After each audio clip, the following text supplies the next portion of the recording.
The scream wasn't loud, but it didn't need to be. It was the kind of sound that cuts straight through bone, the kind that doesn't come from an animal or echo from a tree, but rises from the earth itself like something trying to crawl. Out of the grave, Sophie froze mid-step, the chill of the forest clinging to her skin, her breath fogging the cold air, heart hammering in her chest. She had never taken the woods path before, not once, not in all the years she'd lived on the edge of this sleepy town. It was too remote, too quiet, too easy to get lost in. But today, the school bus had broken down. Her shift at the diner was starting in less than an hour, and taking the long way around meant being late again. With no babysitter and her 8-year-old son Jacob walking beside her, she'd chosen the shortcut, a decision that, within minutes, would shatter everything she thought she knew about life, fate, and the kind of evil that hides behind a tailored suit. It was Jacob who heard it first, a muffled thud, rhythmic, faint, almost mistaken for the knocking of branches in the wind. "Mom, did you hear that?" he whispered, eyes wide. She did. A beat, then another, then silence, then another. Beat, faster now, urgent like fists against wood. "Stay here," she said, handing Jacob her phone. He sat on a tree stump, nervous but obedient, while she followed the sound into a narrow clearing where the pine trees grew closer together. Her boots crunched through the frost-covered leaves as she listened, really listened, and then dropped to her knees. The ground trembled beneath her hands. Someone was beneath her, buried alive. Adrenaline took over. She clawed at the frozen dirt with numb fingers, breaking nails, scraping skin, digging like a madwoman until her fingers hit something solid, wood, old, splintering, covered in dirt. She screamed for help, but only the trees answered back. With trembling hands, she tore at the boards, revealing a sliver of a face beneath, pale, bloodied. His mouth was moving, his eyes barely open, dirt in his teeth, blood crusted near his temple. He was alive. "Help me," he rasped, so faint it barely registered. Sophie reached in and grabbed him under the arms, pulling with everything she had, groaning as his dead weight fought back.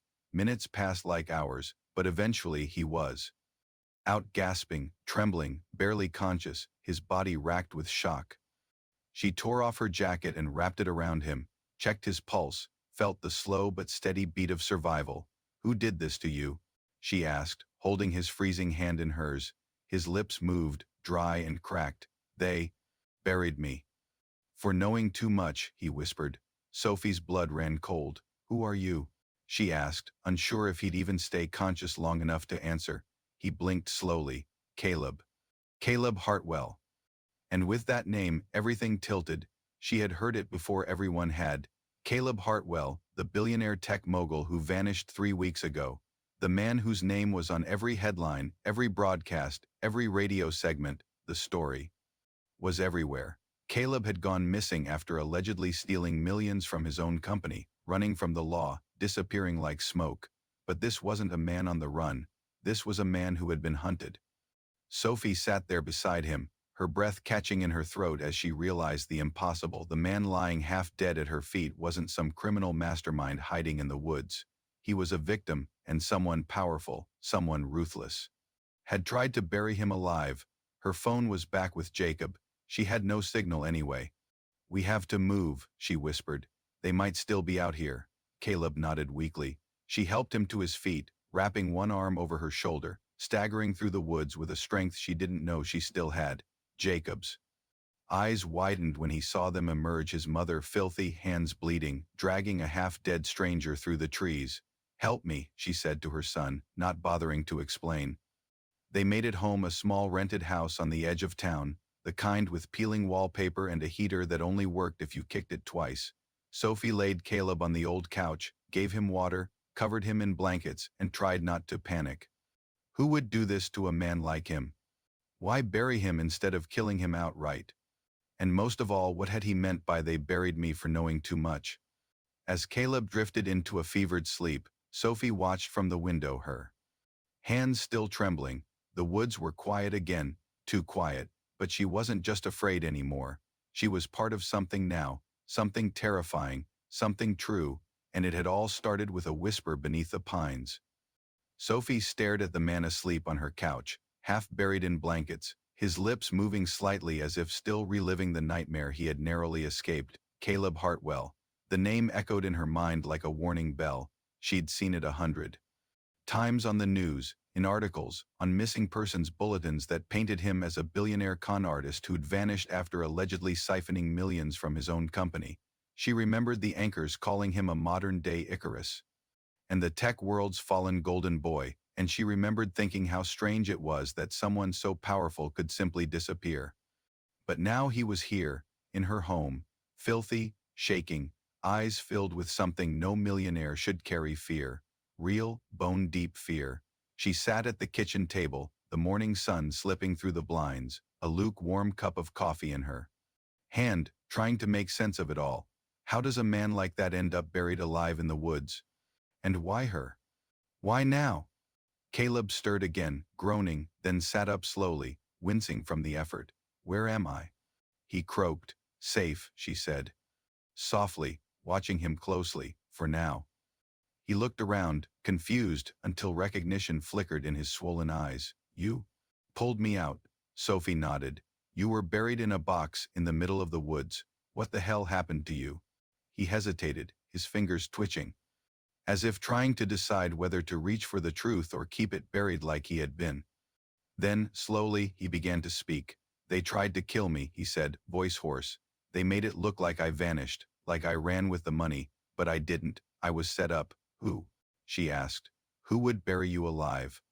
Caleb exhaled shakily. My own board. People I trusted. They staged it all: the fraud, the missing funds. They forged signatures, rerouted accounts, even planted fake records in my name. They wanted me gone, permanently, because I found something about where the real money was going. Offshore shell companies, private contracts that weren't supposed to exist. I was going to expose it. Instead, they drugged me, threw me in a crate, and buried me like garbage. Sophie blinked, stunned. It sounded insane, like something out of a thriller movie. But the bruises on his neck, the splinters in his skin, the desperation in his voice, none of it felt fake.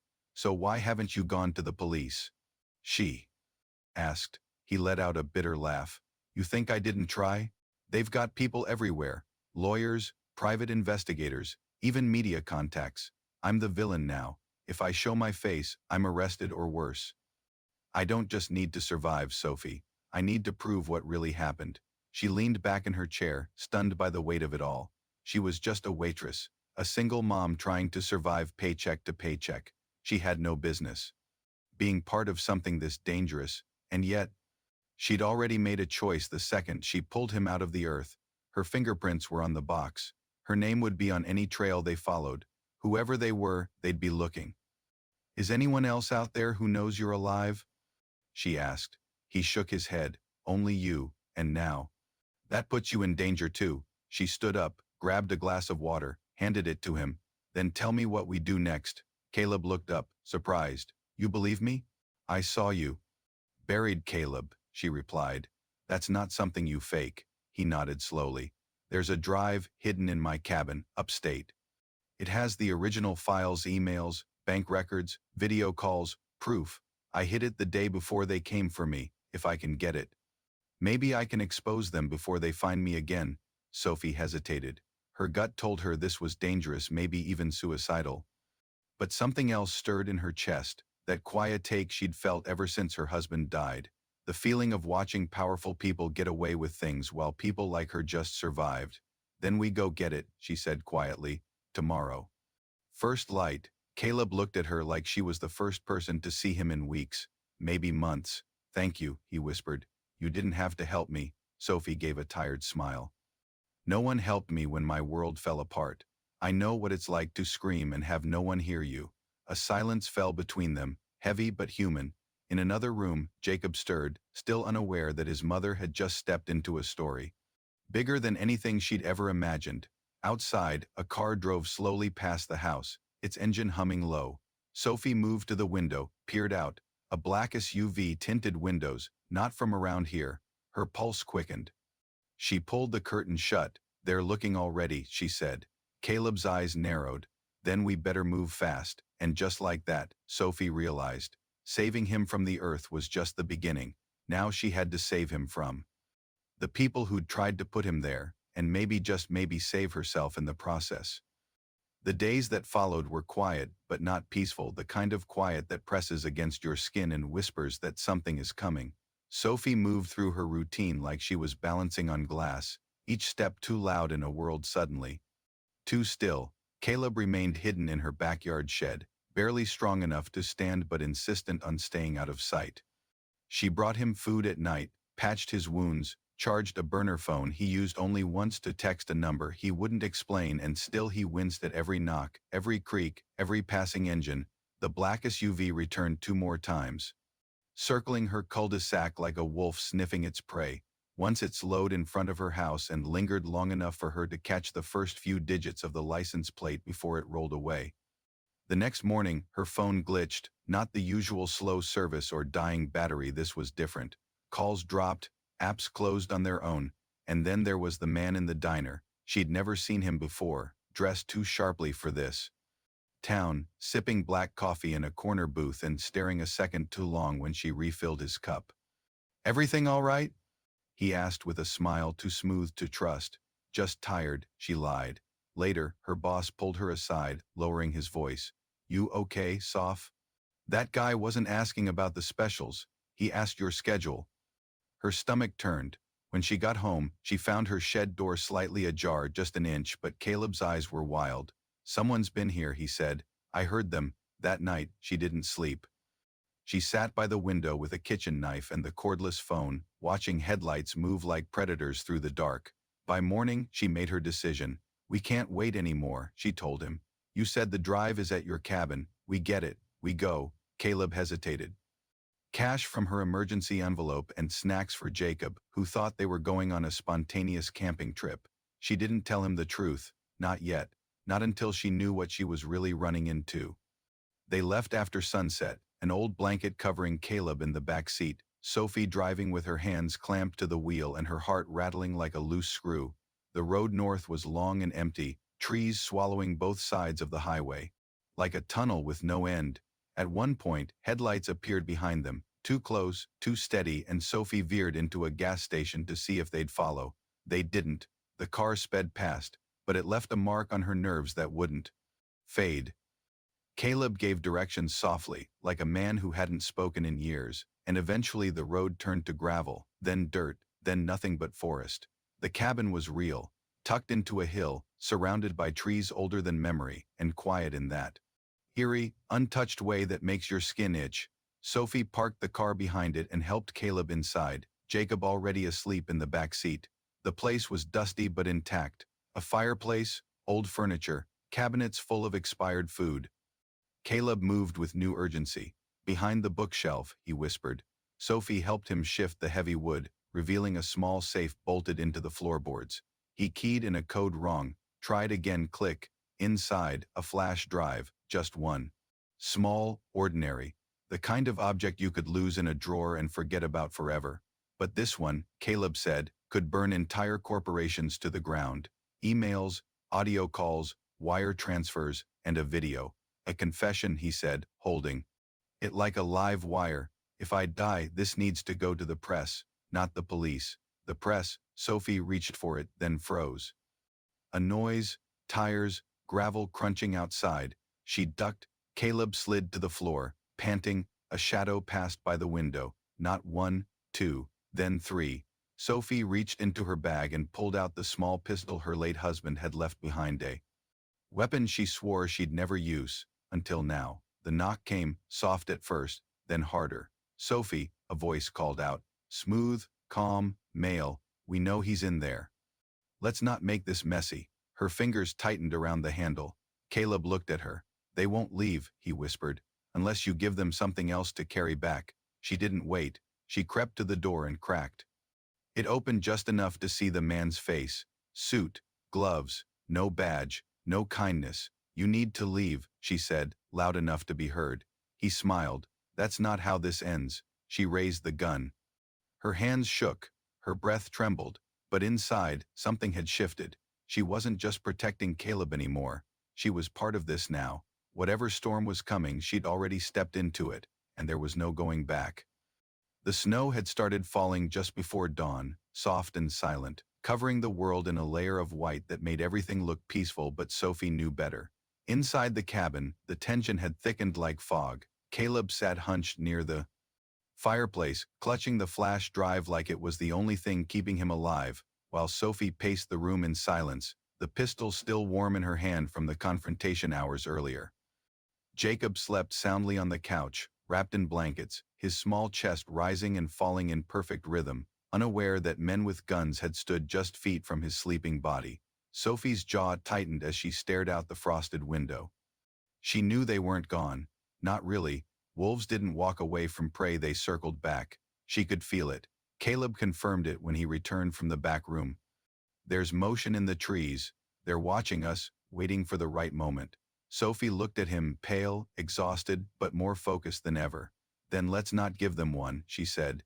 Caleb nodded and placed the flash drive in a waterproof pouch, then tucked it beneath a loose floorboard under the kitchen table. We can't leave yet, he whispered. They'll shoot on sight. We hold out until daylight, then run.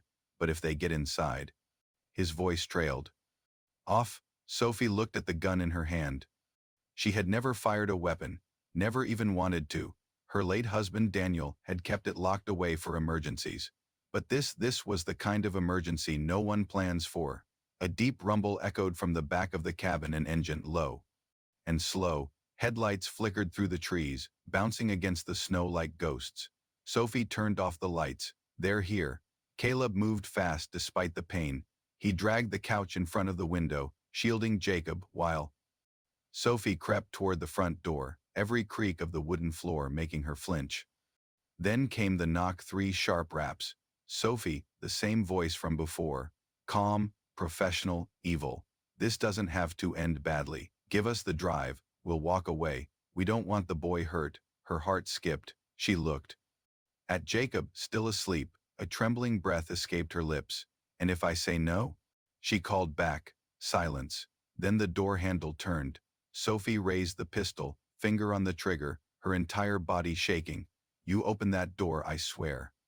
To God I'll shoot, she shouted. Laughter, low, mocking. You don't have it in you, the voice sneered. Then came the crash. A window shattered in the back room. Caleb screamed. Sophie ran, flung the door open, and came face to face with a man in a black coat, eyes cold as winter steel, gun raised. She didn't think. She fired. The shot cracked through the cabin like thunder. The man dropped to his knees, clutching his shoulder, blood staining the snow behind him. Sophie gasped, her hands still frozen in position, the recoil burning her wrist. Caleb stumbled into the hallway, blood on his face, not his own. He'd been struck by falling debris, dazed but alive. Another one's inside. He yelled. Sophie turned to see a second man barreling down the hallway, gun drawn. She didn't hesitate this time. She fired again, missed. The man grabbed Caleb by the collar, dragging him toward the broken back window. Sophie chased after them, screamed as she kicked over a chair, grabbed a fireplace poker and swung it into the attacker's ribs. He fell back. Caleb collapsed. The man reached for his weapon again, but Sophie fired once more, this time hitting his leg. He howled, the cabin filled with sirens, blessed, howling sirens cutting through the madness like salvation. Tires screeched. Outside, flashing lights painted the cabin walls red and blue. Drop the weapon. A voice boomed. Sophie stood still, arms raised, gun shaking in her hands, heart thundering like a war drum. Officers swarmed the cabin, dragging the wounded men out, separating Caleb from her, checking Jacob's pulse, asking questions she could barely process. It was over. At least, the part that nearly killed them. Hours passed in a blur. Paramedics treated Caleb. Officers took statements. The men who attacked them, former private security hired by Caleb's company, were confirmed to be working under the table, part of a rogue unit that had once protected him and now tried to erase him. Sophie watched from the porch as the second attacker was loaded into an ambulance, unconscious, face pale. Caleb stood beside her, blood clean from his temple, wrapped in a gray blanket. You saved my life, he said quietly. Again, Sophie didn't answer. She just looked at the sunrise breaking over the trees, blood and snow glowing gold. No, she finally whispered. I saved mine. She looked back into the cabin where her son sat sipping cocoa from a police thermos, safe, and his. Caleb reached into his pocket, then pulled out the flash drive, pressed it into her hand. This is going to blow everything up. They won't be able to bury this one. Sophie held it tight. Then let's make sure the world sees it. And for the first time in days, she believed they would. The flashing red and blue lights had faded into the early morning fog, replaced by the soft hum of the ambulance's engine and the shuffle of weary boots on snow-covered ground. Sophie sat on the back bumper of the emergency vehicle, her hands wrapped tightly around a cup of tea she couldn't bring herself to drink, her body aching in ways she couldn't name. Caleb sat beside her, a thin blanket draped over his shoulders, his head bowed, breath rising in shaky clouds. Paramedics had finished dressing his wounds, officers had gathered their statements, and Jacob, thank God, was inside the cabin now, safe and sound, with a police officer making balloon animals from a latex glove to distract him. Everything was over, or so it seemed, but the weight in Sophie's chest refused to lift. She stared at the tree line, half expecting more men in black coats to emerge from the woods, half expecting this to all be some elaborate nightmare she hadn't yet woken from. Then Caleb shifted beside her, his voice barely audible above the wind. Sophie. There's something I haven't told you. She turned her head slowly, the tone in his voice slicing through the numbness like a blade. He wasn't afraid. He was hesitant, careful. He looked at her, really looked at her, the bruises on his face barely masking the storm in his eyes. I knew your name before I ever saw your face. Sophie blinked, confused. What do you mean? Caleb exhaled, his hand trembling slightly as he reached into the pocket of his jacket and pulled out something small and blackened, a melted metal pendant on a frayed chain. Do you remember a fire? A warehouse in Chicago, 12 years ago. Sophie nodded slowly. Yes. My husband Daniel pulled 2 men out of a burning building. He was injured in the process. Second-degree burns. Caleb's eyes glistened. I was one of those men. Silence wrapped around them like the cold. Sophie's breath caught in her throat. That was you? He nodded. He saved my life. I never forgot. I didn't know his name then.